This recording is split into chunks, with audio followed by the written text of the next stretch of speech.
Sejam bem-vindos à TV Púlpito do Sertão Reformado. Imagine agora aí as ondas do mar,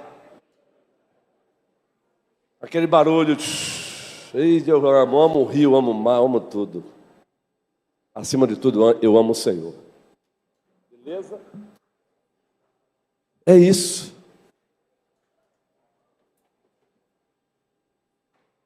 Eu sei, e graças a Deus por esta amada igreja e pela sua membresia, ninguém aqui tem feito questionamento sobre esses momentos. Mas quando porventura a igreja for visitada por alguém que acha que conhece a liturgia reformada e tentar buzinar no teu ouvido que isso não é liturgia reformada, aí você faz um favor para essa pessoa. Bate um papo ali com o pastor Ronilson, aí, tá bom? A gente bate um papo legal. Só tem um probleminha. Se leu apenas um livro na vida, é melhor não vir. E se nunca leu nenhum livro nessa área, é melhor não vir 10 vezes. Venha só para dar um abraço. Por que eu estou falando isso? Porque já falei, estamos vendo uma geração de teólogos de YouTube. E aqui nada contra o YouTube e alguns teólogos que usam o canal do YouTube. E os teólogos do YouTube têm essa maniazinha, né? Muito especialmente alguns reformados, de acharem que liturgia reformada eles conhecem. Basta o primeiro apertozinho que você dá, Silvana, percebe que o cara não conhece nada de nada. Por isso que eu digo, se tiver lido pelo menos um livro, é melhor nem vir. Se nunca leu nada, é melhor chegar só para dar um abraço. Quando eu me refiro a questionar. Certo? Porque é uma geração, graças a Deus, esta amada igreja não está tendo problema com isso. Mas eu sei que hoje é era do YouTube, né, guerreirão? Existe o caça às bruxas na internet. Existe uma turma no meio reformado que eles estão caçando as bruxas. Aí eles ficam passando pelos canais da igreja presbiteriana. Aí vê uma igreja no momento de congraçamento assim, aí um aparece e diz, que absurdo. Isso não é... E tem que engrossar a voz, viu? O questionamento tem que engrossar a voz. Isso não é teologia reformada. Aí, gente, é bom você conhecer, porque o conhecer te torna tão humilde. É sério. Quando você conhece corretamente, deixa você mais humilde. Porque até com esses hoje eu tenho pena. Pena. Porque quem faz isso não leu foi nada. E se leu tudo errado. Então não tenha medo. Não tenha medo, primeira igreja presbiteriana, de ser uma igreja reformada saudável. Congraçamento faz parte da liturgia histórica. A igreja que foi abandonando com o tempo. Agora sabe por que foi abandonando? Porque começaram a praticar de forma errada. Aí pegam a água da banheira suja e jogam fora a água. Só que junto com a água jogam quem? Humberto. Joga o bebê. Esse é o problema. Você vê algumas igrejas praticando esse momento de forma errada, pedindo o pastor, pedindo para olhar para o irmão e dizer, você é lindo. Isso é palhaçada. Né? Pedir para os irmãos, eu estou olhando para o outro, dizer, você é lindo, aí é palhaçada. Mas aí a resposta que a gente quer dar a essas palhaçadas é não fazer o que é certo, não é? Então, fica aí a dica. Se tiver lido um livro, nem ouse dar ouvido a essas pessoas que vêm lá de fora questionar. E se já leram corretamente, beleza, chega até com humildade. Tá bom? Então não tenha medo não. Eu falo isso que às vezes a gente vê timidez ainda dos irmãos reformados, às vezes, quando você pede para fazer algum movimento simbólico na liturgia histórica. Vira para cá, estenda a mão. Você percebe uma certa timidez. E eu sei de onde vem essa timidez. Eu já sei como é isso. Eu já participei de cultos que os reformados, alguns colegas reformados, doidos para levantar a mãozinha e louvar a Deus, e os caras faziam assim, ó. Sabe um robô? Olhava para o lado e... Aí, quando ninguém levantava, ele fazia. Thalita. Olha, gente, sério. Por isso que é bom você conhecer a história da liturgia. E a verdadeira liturgia reformada, ela não é homogênea. Preste bem atenção. A liturgia reformada ela não é homogênea. Ela não tem uniformidade. Ela tem uma liberdade heterogênea. A liturgia reformada ela é heterogênea, temos modelos diversos de liturgia. Então, nunca deixe alguém dizer para você, liturgia reformada, se for reformada, se for assim. A mais B é igual a C. Está errado. Então, quem ensinou assim já não conhece a liturgia. Ela não é homogênea, a liturgia reformada, ela é heterogênea. O que querem dizer com isso? Ela não tem uma uniformidade. Ela tem uma diversidade, mas regida e supervisionada pelos princípios da palavra de Deus. No essencial, todos na liturgia estamos juntos, mas a forma como se pratica, às vezes, liberdade. Bom assim? Beleza? Isso é muito bom. Uma vez eu estava lendo um livro sobre ética, sobre teologia pastoral. E logo no início o autor disse assim, e aqui, essa aqui vai dar certo para os pais também. Apenas para ilustrar, porque eu vou agora entrar no estudo agora, tá bom? Será rápido também o estudo. Quando o assunto é gripe do outro, todo mundo tem uma receita, tá certo? Todos nós temos uma receita para o outro ficar curado da gripe. E nenhum problema com isso. A gente escuta, algumas a gente pratica, outras não é? Mas quando o assunto é curar a gripe do outro, menino, todo mundo tem uma receita. Um diz, faça chá de malvão com hortelã, com alho, com mel. E um diz, tome sorvete, outro diz, não tome sorvete. Água gelada, não tome água gelada, e por aí vai. Segundo, quando o assunto é educar os filhos dos outros, todo mundo sabe educar melhor. Ah, se esse menino fosse meu filho. É ou não é assim, gente? É. Quando o assunto é educar o filho do outro, menino, a gente sabe de impor demais. Se fosse meu filho, eu não estou dizendo que necessariamente estamos errados na observação, na educação de alguns pais. Não é isso. Nós não somos seres acríticos. Eles vão fazer uma crítica, mas uma crítica fundamentada, movida por amor. Mas quando o assunto é educar os filhos dos outros, todo mundo tem uma, todo mundo sabe melhor. Ah, se essa menina, se essa filha de Cadu fosse minha filha, ela iria ver. Né, Cadu? Não está acontecendo nada aqui com a sua filha, Cadu. Mas é desse jeitinho, gente. Eu mesmo já fiz isso, aqui acolá com minha esposa. Ah, se eu fosse pai desse menino. Aqui acolá eu faço isso. Mas depois eu tinha um colega na área de liderança que ele não tinha filho, então ele era... meu amigo, dia que eu tiver um filho, até que o filho nasceu. Gente, cadê agora o cabra? Humildade, né, gente? Mas aí a terceira coisa é pastorear a igreja, menino. Todo mundo também sabe qual é o melhor jeito. Se eu fosse o pastor, eu fazia assim. Graças a Deus, esse problema eu não tenho aqui com a primeira, não. Mas nos bastidores, nos corredores, também não tem tido problema aqui nessa área, não, graças a Deus. Mas pastorear a igreja, todo mundo sabe melhor. Já pensou se chegar para o cardiologista, não saber de nada e dizer, não, essa receita está errada. Não, minha amiga, não, está errado, o senhor está errado. Aqui é acolá, a era da digital, todo mundo conhece de tudo. Na verdade, a gente acaba não conhecendo nada, é uma raso em conhecimento. Beleza? Dito isso, vamos para o nosso estudo de hoje. Aqui são apenas dicas, prevenções pastorais. Nós amamos a primeira igreja. Eu coloquei uma postagemzinha simples. 2025 foi uma bênção, que venha 2026. Com a certeza de que Deus é Deus e nós somos dele. Porque 2025, de fato, foi uma bênção. Deus fez a igreja crescer também em qualidade e também em quantidade, gente. Deus seja louvado. Deus é bom. Queridos, o coração, preste bem atenção, o coração da missão de Deus consiste em amar e... Preste bem atenção. O coração da missão de Deus consiste em amar e sentir e caminhar juntos.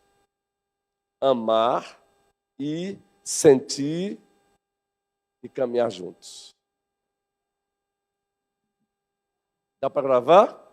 O coração da missão de Deus consiste em amar e sentir e caminhar juntos. Dá para citar só a igreja agora isso? O coração da missão de Deus consiste em amar, ir, sentir e caminhar juntos.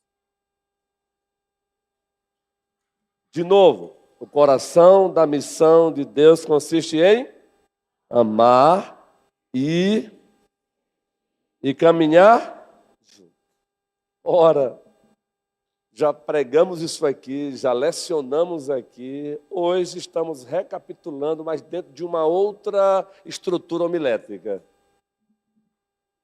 Entendeu? Usando de uma outra didática, para dizer a mesma coisa. Fazemos isso para não ficar enfadonho para a igreja. O coração da missão de Deus consiste em amar e... vamos usar aqui alguns ícones. A perspectiva nos seus cursos usam ícones para ensinar. É o aspecto lúdico para ensinar, né? Os professores sabem mais do que a gente aqui. O Haggai também, nos seus cursos de liderança também, ele tem um momento lúdico para ensinar. Vamos tentar encontrar alguns ícones aqui, alguns emojis, né? Vamos lá tentar agora? O coração da missão de Deus consiste em amar e agora? O que seria sentir, então, aí? Me ajudem. As professoras. Sentir? Isso, boa. Gostei dela. Vamos lá, então. Vamos tentar, vamos lá. O coração da missão de Deus consiste em amar e sentir, caminhar juntos. Pode ser essa? Caminhar juntos ou pode ter uma melhor aí? Isso, olha, é melhor mesmo, é. Quem fez aqui também assim? Assim, Débora? Assim? Isso, outro caminhar junto. Pronto. Sou eu que sou péssimo em demonstrar. Então vamos de novo agora? O coração da missão de Deus consiste em amar e sentir. As mulheres são feras nessa área. Eu coloco os 4, 5, eu não sei se vai, se vem. As mulheres são feras, é assim, né? De novo agora, vamos lá. O coração da missão de Deus consiste em amar e sentir, caminhar juntos. Eu não estou dizendo que alguns pastores reformados gostam de umas modinhas. Não é modinha, não. Isso é ferramenta do ensino. Esse negócio de o coração da missão de Deus consiste em amar e sentir, caminhar juntos. É simples. Base para isso temos. Amar. Grande mandamento. Abra sua Bíblia mais uma vez, Mateus 22, a partir do 34. Amar. Base. O grande mandamento. O grande mandamento. Mateus 22, vamos lá. Obrigado, meninas e meninos aí pela ajuda. O grande mandamento, amar, é o motor de tudo, meu irmão. Eu posso pregar bem, se não for movido por amor, eu estou sendo um pregador farisaico. Eu estou pregando para me autopromover. Entendeu? Para me autopromover. Então vamos lá, Mateus 22, versículo 34. O que é que diz aí? Mateus 22, 34. Vamos ler juntos esse texto?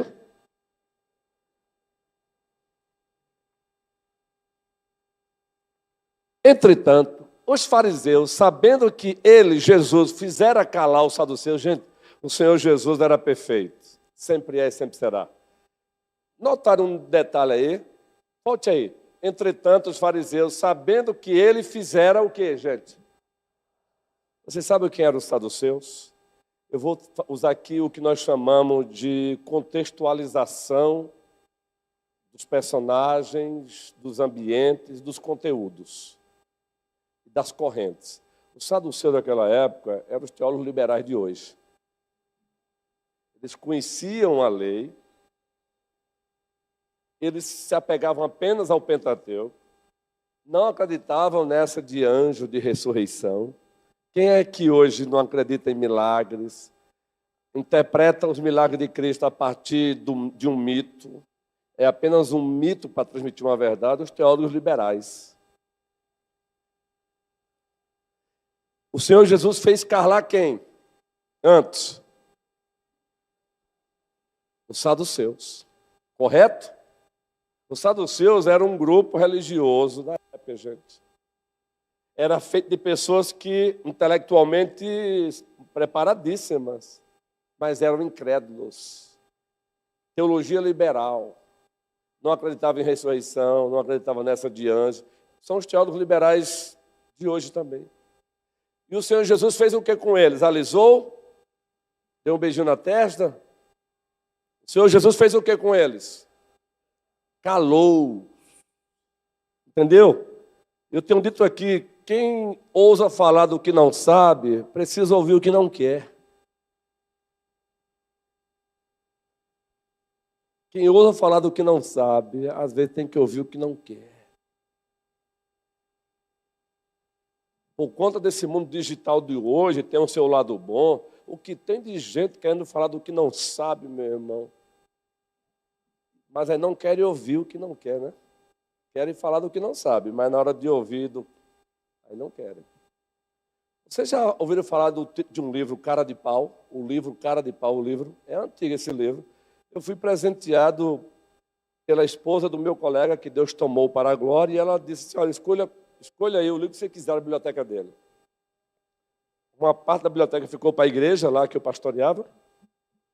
Aliás, eu sucedi ele lá no pastorado. O pastor João Paulo está com o Senhor. Em 2006 eu assumi a igreja lá. Ele faleceu em 2005. E a esposa doou a biblioteca para a igreja. Mas antes de levar para a igreja, ela disse, escolha alguns aí. Eu já tinha minha biblioteca também, então eu precisei de poucos. Mas eu gostei de um desses, o Cara de Pau. Vou explicar o teor desse livro.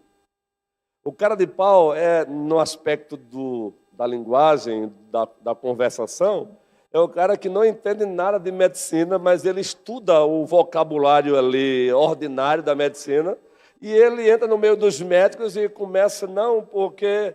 E quem está conversando com ele pensa que ele sabe. Baixa um apertozinho, o cara corre. Quem aqui é formado em direito já advoga? Está aqui, os advogados aqui. Levante a mão. Isso, estão vários aqui, ó. Vários advogados, Deus seja louvado. Na área também, né? Tem uns caras de pau, galera. Nunca fizeram um curso de direito, mas dão uma lida assim. O Lucas também. Bem, o Lucas é bacharel, né? Está aí para fazer a OAB também. Quem mais é bacharel? Milka. Já praticamente terminou. Tem mais gente aí terminando. A bacharel também na área, em teologia. A Miriam também, bacharel em teologia. O Victor já tem OAB, né, Victor? Já tem OAB. Você também já tem, Miriam, OAB? Ainda não é? Mas é bacharel em direito. Deus seja louvado. Aí o cara não sabe, nunca fez um curso de direito, mas ele pega lá um vocabulário jurídico, o juridiquês. Não é que seja errado também, meu irmão, você também conhecer pelo menos o basicão da linguagem, não é? É um outro idioma, não é que seja errado. O problema não é esse. O problema é a intenção de passar por alguém que sabe. E querer dar aula até para um advogado, ou para um jurista, não é? Esse é o problema. Então tem uns caras de pau também na teologia. Não é? E é o que mais tem agora, né, amigo? Eles impressionam, porque na era do YouTube ele passa ali, ele maratona, ele pratica maratona de vídeos, pega alguns vocabulários sobre isso ou aquilo, aí vai conversar com os outros, meu amigo, aí os outros ficam... Basta o primeiro aperto. E a pergunta que eu faço é, legal, né? Inclusive isso aí está no livro tal. Massa esse livro. Aí o cara já faz assim, hã? Ah, mas tem um livro melhor do que esse. É muito bom também. Ó, destrincha esse assunto aí. Você sabe quem é? Hã? Aí você percebe, que eu não digo, né? Cara de pau.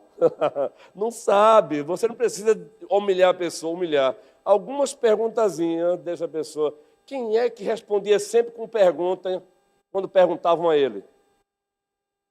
Quem era que usava a didática de responder com pergunta quando ele era perguntado? Jesus, querido, didática do judeu. Pedagogia judaica. Com que autoridades tu fazes isso? Perguntam a ele. E aí ele me responde uma coisa. O batismo de João foi de baixo ou de cima? Pronto, acabou, meu amigo. Desmontou a turma. Então, voltando para o texto, ele fez calar quem? A igreja ela não tem que ter medo de fazer calar teólogos liberais, não. E nem tampouco teólogos legalistas, ascetistas, os caras de pau do século XXI, que querem intimidar às vezes a igreja, sendo que sabe de alguma coisa, saber de nada. Tem que fazer calar mesmo, para o bem da igreja. Mas, prosseguimos a leitura, como a sonoplastia é uma benção, ela vai reprojetar novamente aí. E um deles, intérprete da lei, preste bem atenção, viu, gente? O cara era gabaritado, intérprete da lei, experimentando, olha, existem motivações também pecaminosas na vida de alguns quando perguntam. É a famosa pergunta capciosa. O cara quer testar você, ele quer botar você no beco sem saída diante dos outros. Aí pergunta. Cuidado também com esse tipo de motivação, né? Eles queriam aprender com Cristo, queriam colocá-lo em xeque, queriam deixá-lo no desespero. Ah, mas é ruim quando alguém te pergunta uma coisa, você não sabe, não bate no desespero. Mas é culpa de quem? É culpa minha. Se eu não sei, então é melhor não dar uma do que eu sei. É melhor me comportar com a realidade da coisa. Eu não sei, eu vou entrar nessa por quê, cara? Eu vou perguntar, me diz aí, me ensine, me ajude. Lhe perguntou, prossiga a leitura, mestre, qual é o grande mandamento na lei? Aí agora a resposta. Respondeu-lhe Jesus, todos juntos.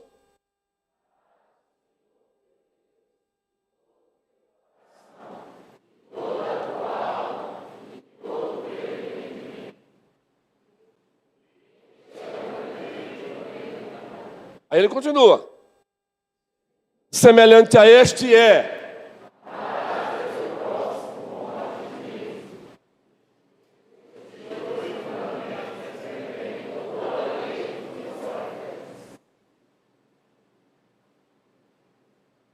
O Senhor une no grande mandamento 2 mandamentos. Um emana do outro. Amor vertical significa amar a Deus com todo o meu ser, acima de tudo e acima de todos. E o que emana desse? O amor horizontal. Amar o meu próximo como? Eu amo a mim mesmo. Está correto isso ou não? É bíblico ou não? Abra sua Bíblia, 1 João, capítulo 4, versículo 20. O grande mandamento é o motor que move tudo que a igreja faz. É o motor que deve mover tudo que a igreja faz. Se não for, é ortopraxia farisaica. E olha que o que tem de ortopraxia farisaica não está no gibi. Não está no gibi. Eu vou pregar um sermão aqui sobre sala VIP relacional dentro das igrejas. Eu vejo um monte de gente aí detonando com as salas VIPs nos templos de algumas igrejas das Lagoas. A gente se esquece que muitas vezes criamos as nossas salas VIPs relacionais. Acalma o coração, que vai ser um sermão de domingo à noite. 100% da igreja está aqui. E essas salas VIPs relacionais não combinam com isso aqui não. 1 João 4,20, vamos lá. Se alguém disser, bora igreja querida, e odiar a seu irmão, simples assim. João era aquele apóstolo do amor, mas do apóstolo direto, diretão, nu e cru. Se alguém disser amo a Deus e odiar a seu irmão, é mentiroso. Pois aquele que não ama a seu irmão, a quem vê, não pode amar a Deus a quem não vê. Que argumento simples e profundo ao mesmo tempo, Gil. Eu digo, Esté, que amo a Deus a quem eu não vejo com os meus olhos. Mas eu odeio o meu irmão a quem eu vejo. Aí João disse, você está mentindo. Você está mentindo. A tua fé é uma farsa. O teu cristianismo é farsante. A tua ortopraxia é farisaica. Entendeu, Carlinhos?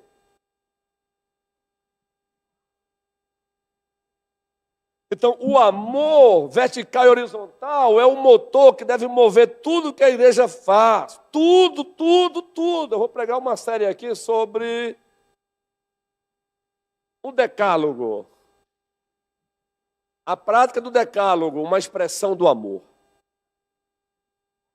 Eu gosto de dar spoiler do que eu vou fazer na minha agenda de 2026. É uma das séries. O decálogo. O que é o decálogo na teologia bíblica? Os 10 mandamentos. O decálogo, uma expressão de amor. Quando a gente olha a lei de Deus, a gente olha sempre naquele aspecto negativo, né? Queridos, o decálogo é uma expressão de amor. Praticar o decálogo é expressão de amor. Praticar o decálogo é amor, é amar. Isso é forte demais, gente. Você passa a enxergar os 10 mandamentos de forma diferente, como Deus quer. Então, tudo que eu faço deve ser é o motor que move tudo. Até meu ato de pregar, me preparar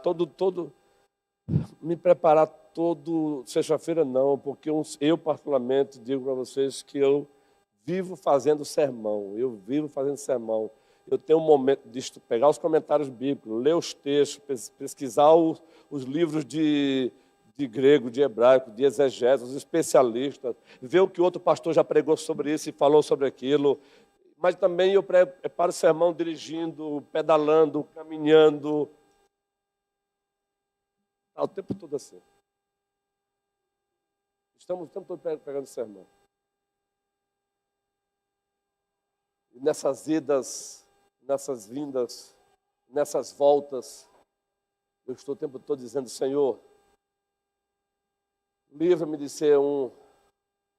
ter uma ortopraxia farisaica.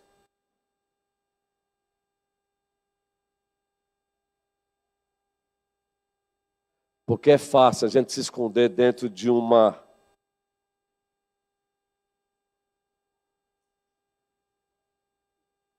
linguagem pseudo-piedosa, de uma falsa piedade. É o cara que ama por demais com o microfone na mão, enquanto está no púlpito. Mas colocou o microfone, encostou o microfone, saiu do púlpito, aquele amor já não é visto e percebido. Todo mundo um exemplo, né? Então, o coração da missão de Deus consiste em amar. O amor é o motor que deve mover tudo. Amor a Deus e amor ao próximo. Então, tem o amor no aspecto horizontal e tem o amor no aspecto vertical e horizontal.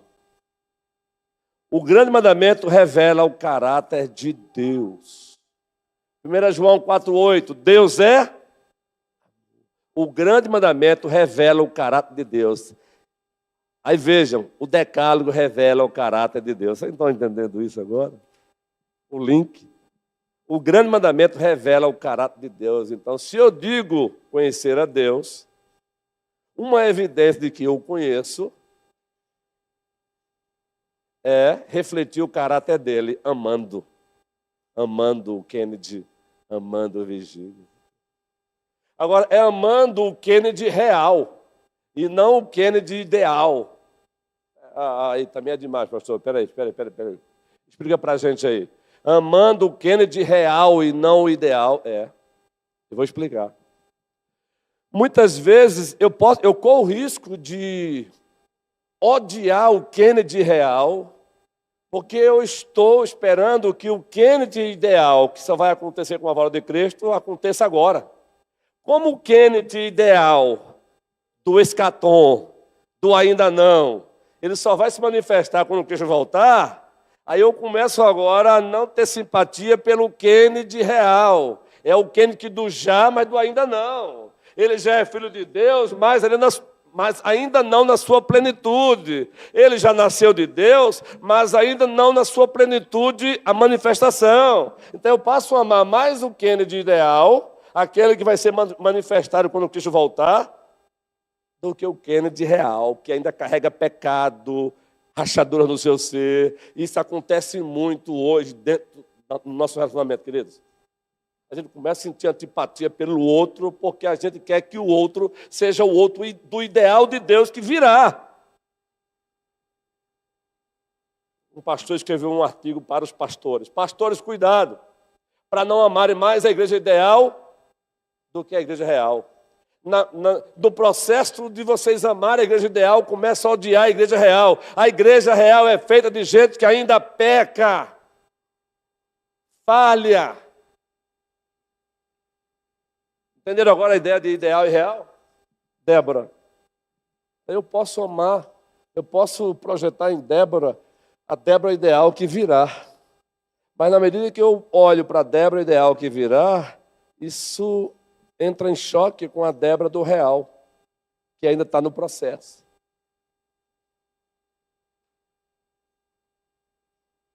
Entendeu como o amor é o motor para tudo que a igreja deve fazer? E faz? Seja o ministério de cântico, seja a sonoplastia, seja de tudo. Nós temos uma mania de pegar o ainda não e inverter. A escatologia é o já, mas ainda não.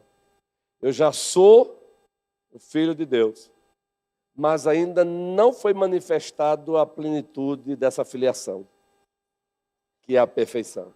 Então eu falharei, você falhará.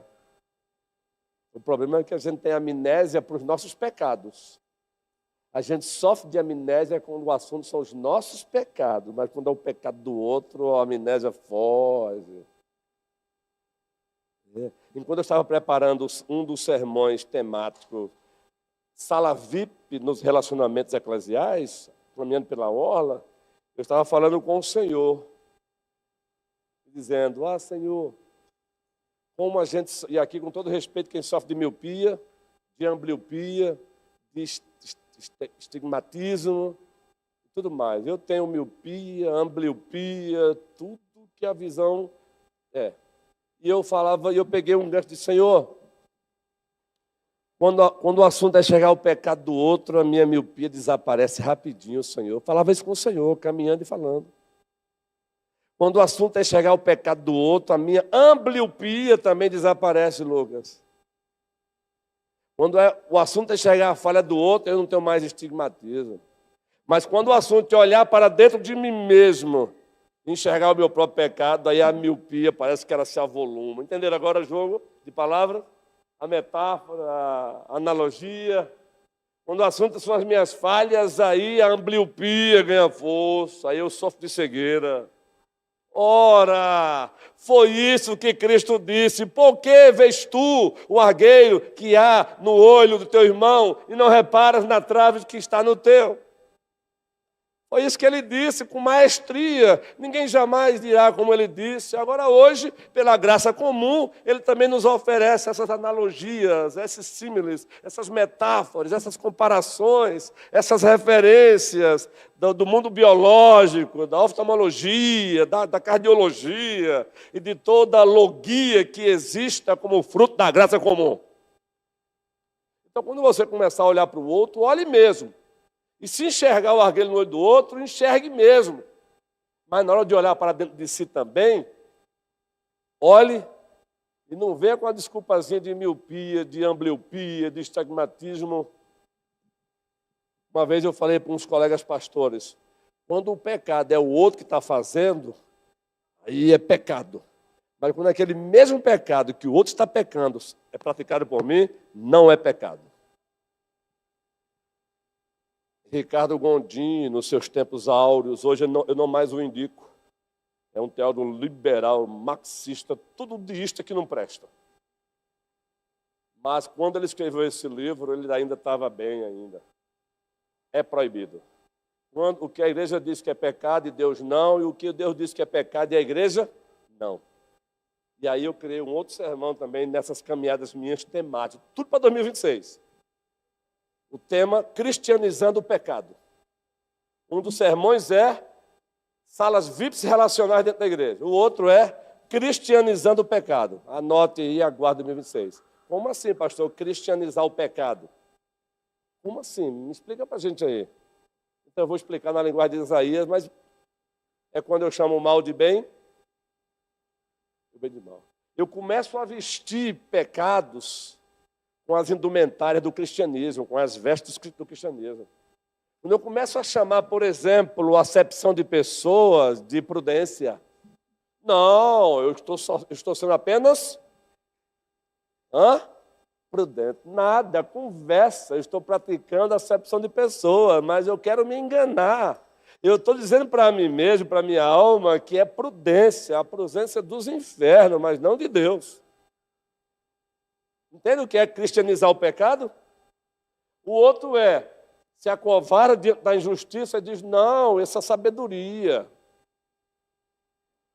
Eu não falei nada, eu não questionei a injustiça, porque a gente tem que ser sábio. Só que se esqueceram que existe sabedoria de baixo e sabedoria do alto. A gente cristianiza o pecado. E é por isso que é difícil, Thalita, a gente reconhecer o nosso pecado, não é?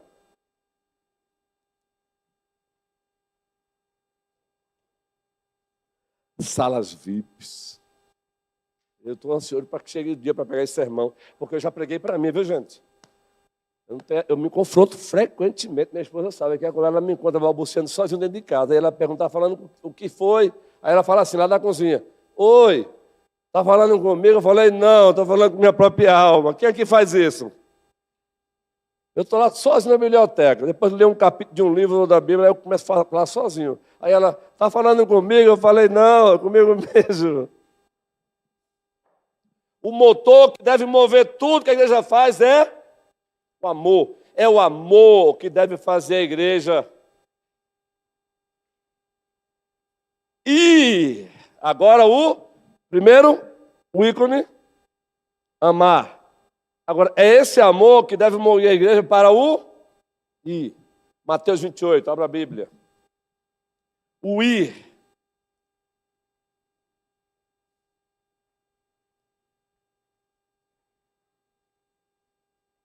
A grande comissão, ir é a expressão do amor. O ir é a expressão do amor. Ir é a expressão do amor. Engraçado. Eu vou voltar aqui a dizer a mesma coisa. Nós somos fortes demais em fazer um exegese de um texto desse. Aí a gente vai lá para o original grego, aí pega um léxico grego, aí pega um dicionário grego, e Deus seja louvado por eles. Aí pega o Strong, ou as Bíblias de comentários bíblicos. Tenha mesmo. O problema, repito, é que a gente só fica aí. O quê? Só que a Bíblia diz que o ir é expressão de amor. Mateus 28, o que é que diz? Versículo 18. Pastor, o senhor repete muito aqui esses textos, né? Vou repetir enquanto Deus me der vida e enquanto o pastor desta igreja ele quiser. Paulo disse, eu falo a vocês sempre as mesmas coisas.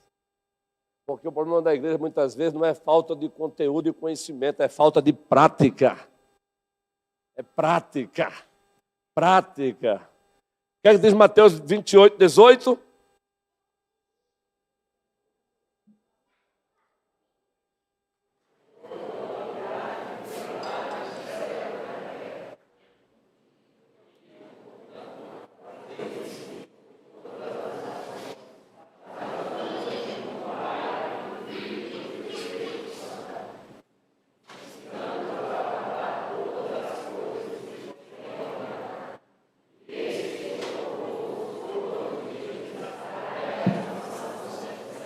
Aí você, que gosta de estar começando a inclinar o coração para ser pregador, ou você que é mulher, vai dar um estudo para a SAF ou para o UMP, aí você pensa em dar um estudo, aí você diz assim, eu vou trabalhar este tema.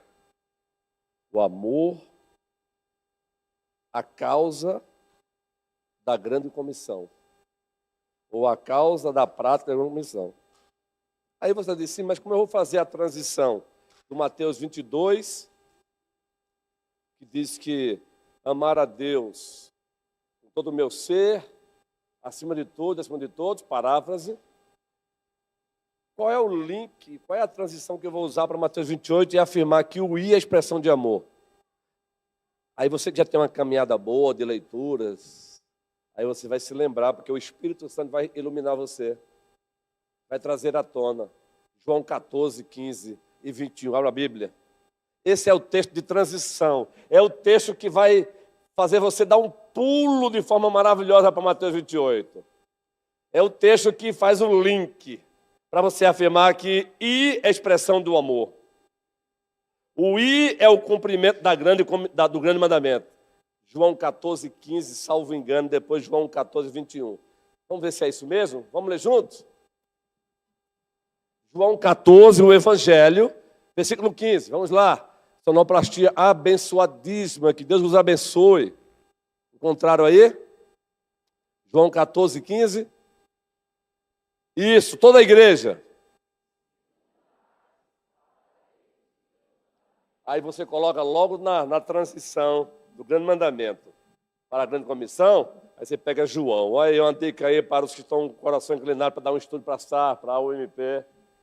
Isso é ensinado de homilética. Boas transições, bons links. Olha que amarração agora. O que foi que Cristo disse? Quem me ama... E a grande comissão é o quê?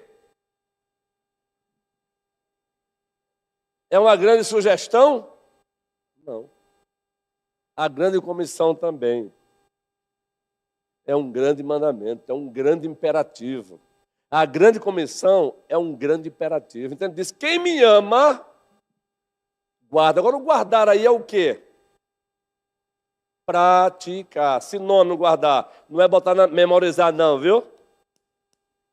Não é só memorizar, não, é praticar, praticar, praticar, praticar, praticar, praticar, praticar, praticar, praticar. Agora, tendo lido João 14, 15, agora o 21, versículo. Pode deixar aí na tela aí, viu? Eu quero pedir aí carinhosamente, só um pouquinho mesmo de cuidado, assim. Eu sei que são várias máquinas na frente, para manter a gente conectado aí, viu? Vocês são bênçãos demais. Só ficar atento às telazinhas aí. O versículo 21 do mesmo capítulo. Esse é o texto que amarra os dois, o grande mandamento e o grande imperativo, ou seja, a grande comissão. É aí que leva você a afirmar, o I é expressão de amor. O I é obediência a Cristo. Se eu amo, eu obedeço, Cleoma. Se eu amo, eu obedeço. Está aí agora. Todos juntos? Aquele que tem os meus mandamentos e os guarda, e os pratica, esse é o que me ama.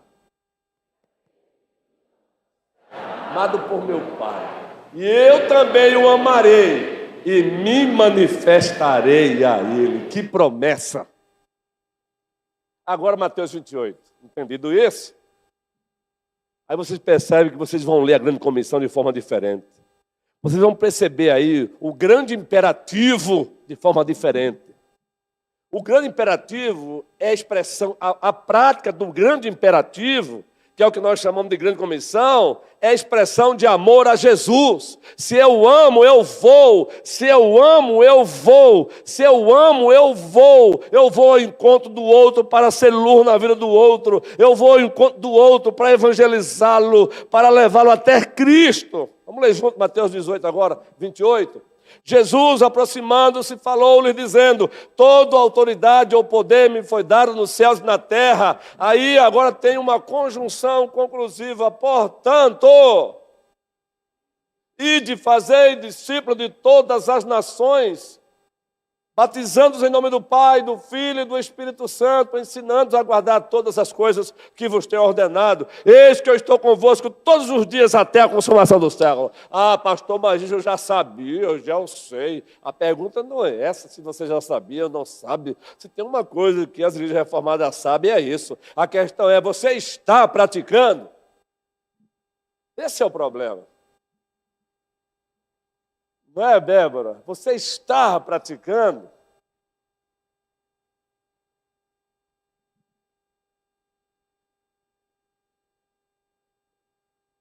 Vai ter uma conferência no Brasil, das muitas que eu e minha esposa já participamos, voltamos a participar novamente das conferências para líderes.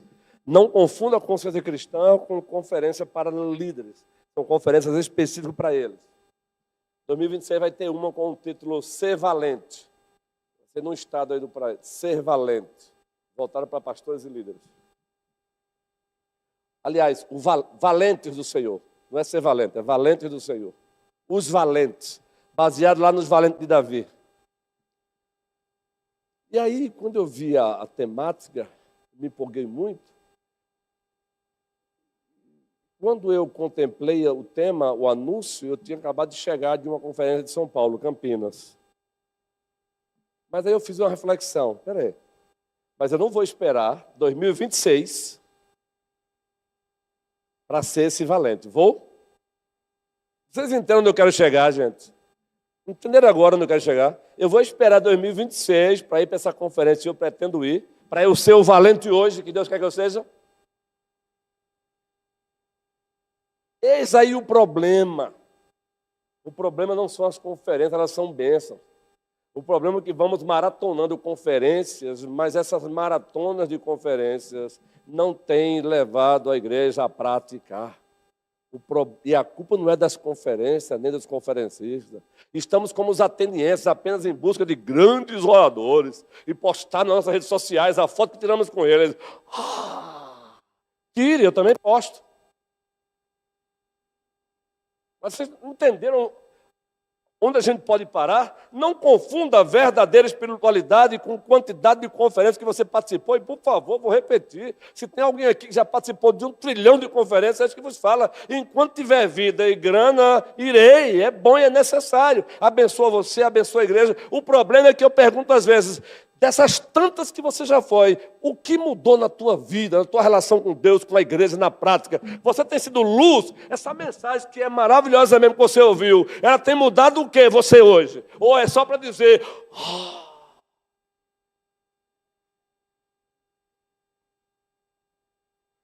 Eu escutei, eu tenho o privilégio de ouvir Chris Brown,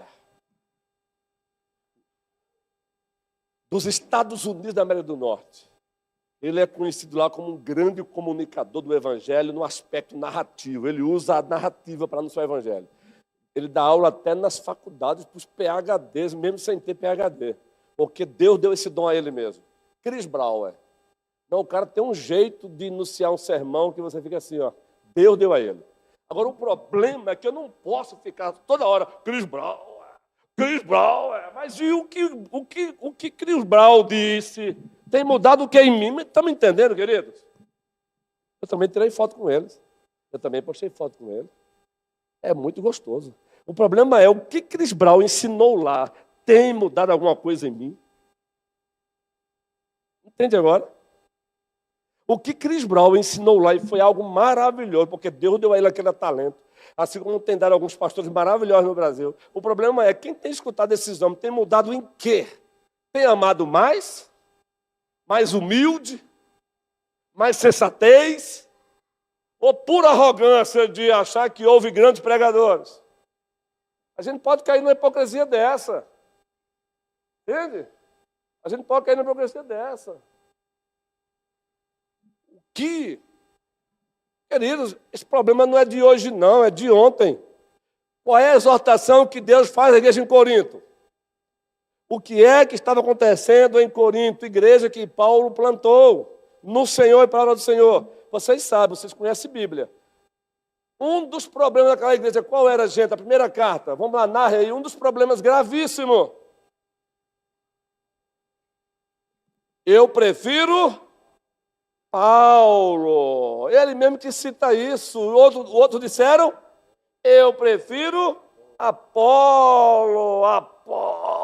Eu fico imaginando na linguagem de hoje. Apolo é top, menino, Apolo. Outros diziam que era de Cefas, mas aí tinha um grupo mais espiritual. Era um grupo assim, menino, coisa... espiritualíssimo.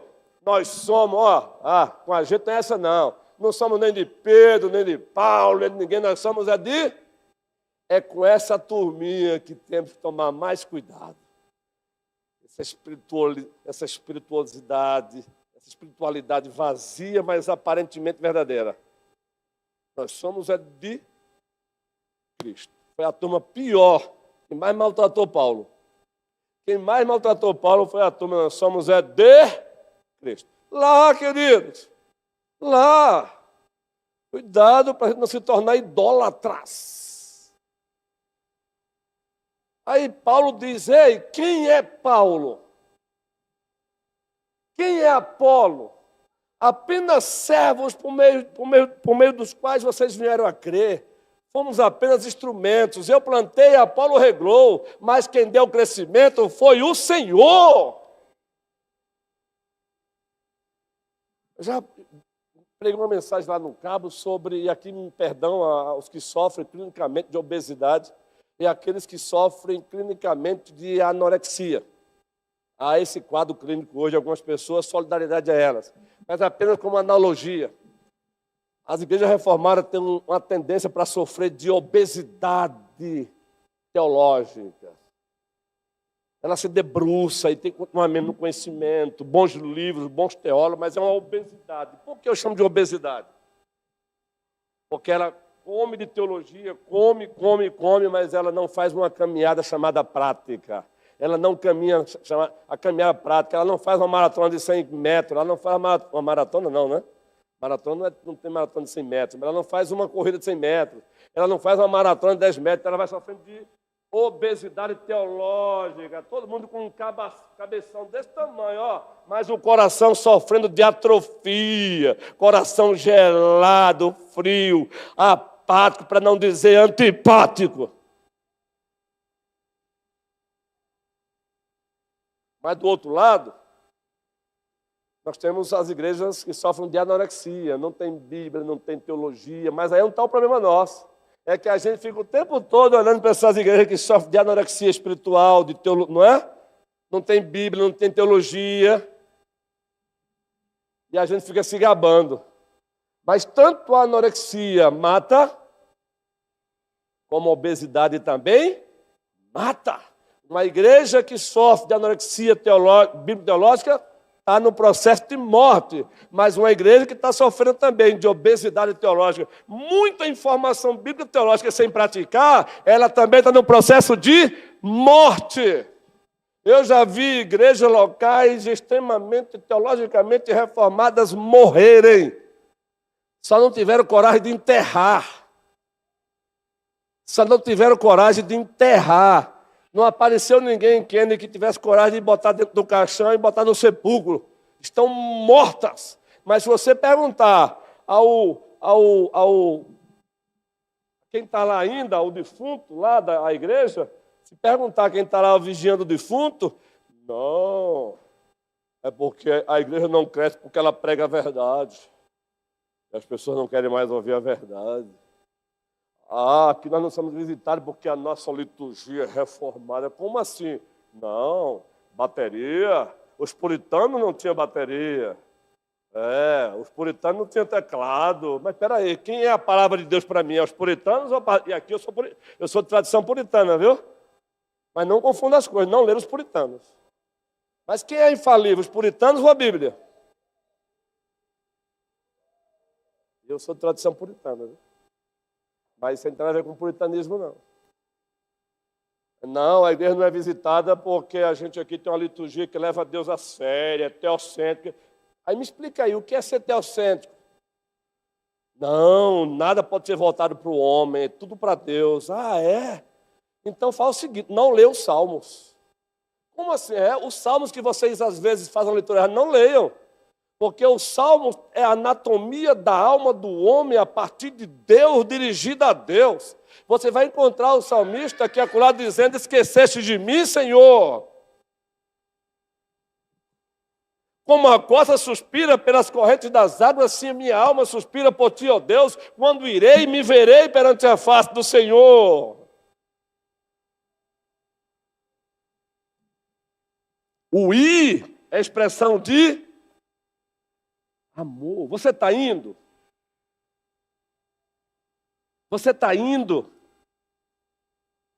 É um gerúndio, queridos. É gerúndio. Indo, é indo. Não é outra coisa. Está lá no português, está lá no grego. Gerúndio também no português. Gerúndio. Indo, indo, indo, indo, indo. Você está sendo missionário de Deus lá.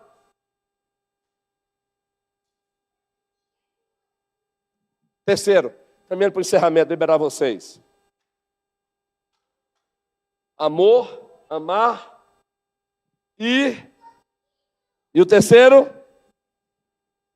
De fato, é isso mesmo. Sentir. Isso é forte. Antes de sentir, sentir mesmo. Abra sua Bíblia em Mateus 9,36. Sentir envolve a grande compaixão. Sentir. Mateus 9,36. Vamos lá. Lê esse texto aí com a gente. Parabéns, sonoplastia. Leia juntos. Vamos juntos.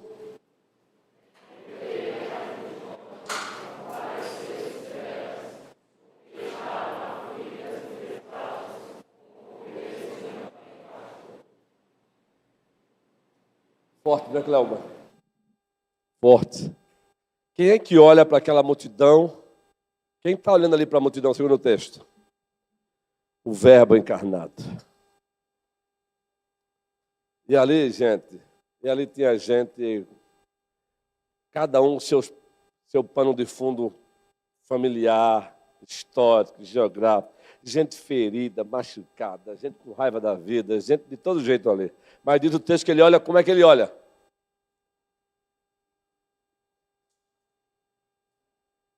Aquele mesmo pedido carinhoso que eu fiz a sonoplastia, para tentar para a tela aí, sumiu. É só esse alinhamentozinho aí que a gente precisa. Eu sei que não é fácil para vocês, não. Muito obrigado, viu? Vendo ele as multidões, ficou com raiva delas. Ficou irado com elas. Fez o que, gente? Compadeceu-se. Compadeceu-se dela. Sentiu. Bondade e benignidade são atributos morais de Deus. Bondade e benignidade. Uma emana da outra. Uma é disposição interna. A outra é a visibilidade é a evidência. Uma é disposição interna. Essa é a relação de bondade e benignidade, atributos morais de Deus que Ele exige de nós. Compaixão, disposição interna.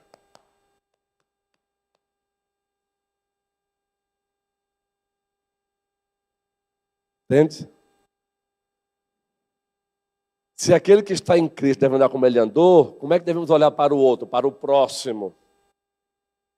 Com compaixão. Temos praticado isso? Temos olhado para a nossa cidade com compaixão?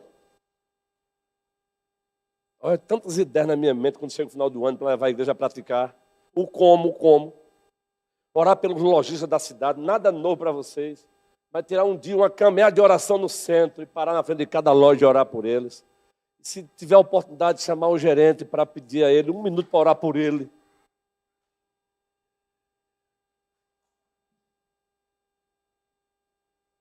Chegar na frente dos hospitais, apenas na frente, orar ali pelos médicos, pelos pacientes. Chegar na frente das grandes construções, das empresas, apenas na frente, se tiver oportunidade a gente entra e orar por eles. A igreja em movimento. Tomar aquela barquinha, a travessia Juazeiro de Petrolina, e lá mesmo fazer uma oração com os olhos abertos. Já pensou 3 irmãozinhos tomar aquela barquinha que tem uma voz boa e não precisa chamar ninguém para cantar que está lá não. Entrar na barquinha enquanto está atravessando começar a cantar. Não se turbe o vosso coração, credes em Deus e também em mim. Na casa de meu pai há muitas moradas. Imagine você naquela barquinha com 3, 4 irmãos, só cantando, sem fazer alarde, só cantando. As pessoas estarão ouvindo, vocês estão me entendendo. Às vezes o irmãozinho chega para mim e diz, pastor, quando é que vai colocar em prática isso? Como é que vai colocar? Meu irmãozinho, eu tenho 1 trilhão de ideias para colocar em prática, mas eu primeiro preciso que os irmãos vistam a camisa do reino.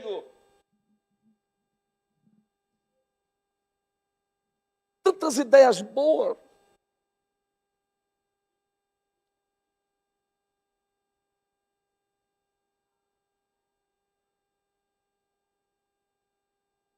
A gente vai esperar que as pessoas gritem, digam que estão com fome, para a gente poder pegar 10 cestas básicas, ir para a periferia e dar.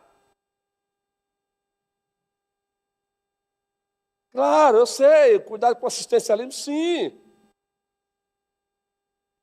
Grande compaixão.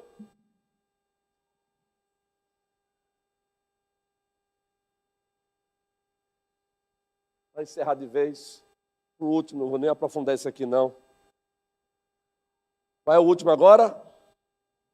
O coração missionário de Deus consiste em amar e sentir e caminhar. Isso, ninguém faz nada grande sozinho. 1 Coríntios capítulo 3, versículo 9. Ninguém faz nada grande sozinho. Ninguém faz nada grande sozinho. Ninguém faz nada grande sozinho, Ives. Ninguém versus ninguém. Vamos ler esse texto aí? Sonoplastia abençoada. Primeira carta aos Coríntios, capítulo 3, versículo 9. Estou terminando, viu, de coração. O que é que diz aí? Todos juntos.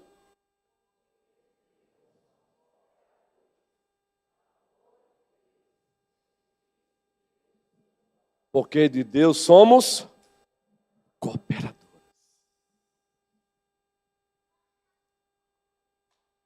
Essa é a grande cooperação. Paulo agradece a igreja de Filipe, que foi cooperadora com ele. Paulo teve Barnabé como cooperador. Áquila e Priscila, Timóteo, Tito. Romanos capítulo 16, ele cita nomes das pessoas que foram cooperadoras. A grande cooperação. Vejam, o coração da missão de Deus consiste em amar e sentir, caminhar juntos. Não ouse caminhar sozinho, não existe cristianismo solo, não se faz a obra sozinho, claro, cada um conforme o dom que recebeu. Pensando nisso, o nosso colégio pastoral criou mais 2 ministérios para criar ambientes, para você colocar o seu dom em prática. Ministério de visitação onesífero, baseado em 2 Timóteo, 1º capítulo. Onesífero saiu da sua cidade e foi visitar Paulo. Ministério de família, ministério de visitação onesífero. O casal diretor, presbitadual de auxiliadora. Já tem gente aí fazendo trabalho com eles. Criamos também o ministério de ornamentação da igreja, dando identidade, mesa de Salomão, baseado em 1 Reis 10.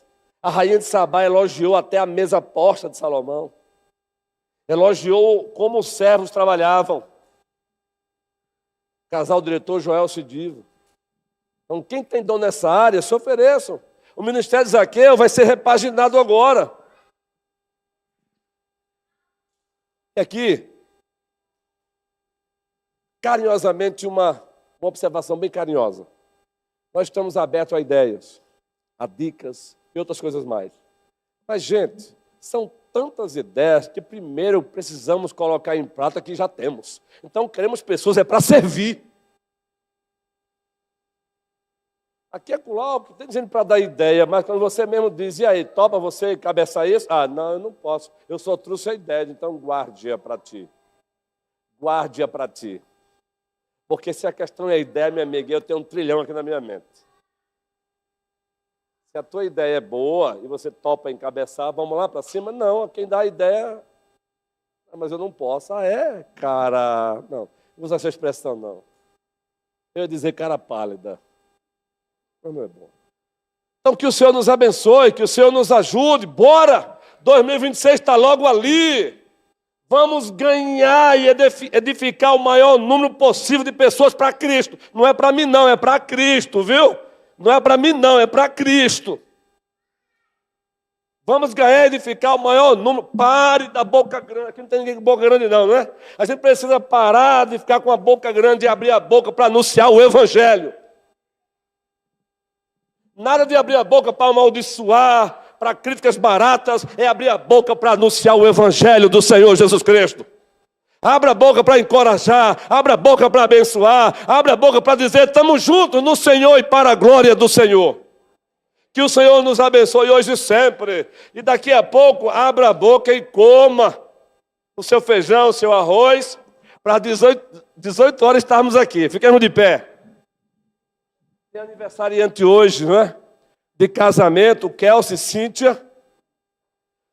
Tem aniversariante da semana também, gente. Está aí, ó. O Kelsey e Cíntia, membro desta igreja, ore por eles. Não estão aqui, isso. Olha só, Natália. Chega aqui, Natália. E a senhora Anne também, agora é senhora. Ela está aí, Felipe? Trabalhando. Então o maridão vem representá-la, chegue. Vamos orar por Natália e pelo Felipe.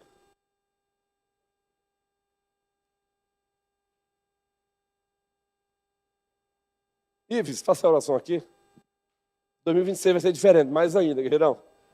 Orar é dever de todos, não é? Então faça a oração por eles. Parabéns, Natália. Oremos. Santo Deus, grandioso e eterno Pai, te agradecemos, Senhor, por este domingo, pelo dia que estamos aqui, ó Pai, reunidos na Tua casa, no dia do Senhor. Em especial, te agradecemos pela vida da Natália, pela vida da Anne. Colocamos em Tuas mãos, ó Deus, estas famílias, estes casamentos, e que o Senhor esteja, meu Pai, fortalecendo ambas famílias para a glória do Senhor, meu Pai. Obrigado por mais um ano de vida, de família. Obrigado pela vida da nossa igreja, dos nossos líderes e do nosso pastor. Te agradecemos por este domingo. Dai-nos um retorno na Tua santa paz. E assim nós te agradecemos no nome de Cristo Jesus. Amém. Às 18 horas aqui, hein? Convido um amigo, uma amiga, às 18 horas aqui para a glória do Senhor. Vai ter batismo infantil também hoje. A netinha do prefeito Jorge. Não é? Vai ser uma bênção. A filha de Jaqueline e do Wendel.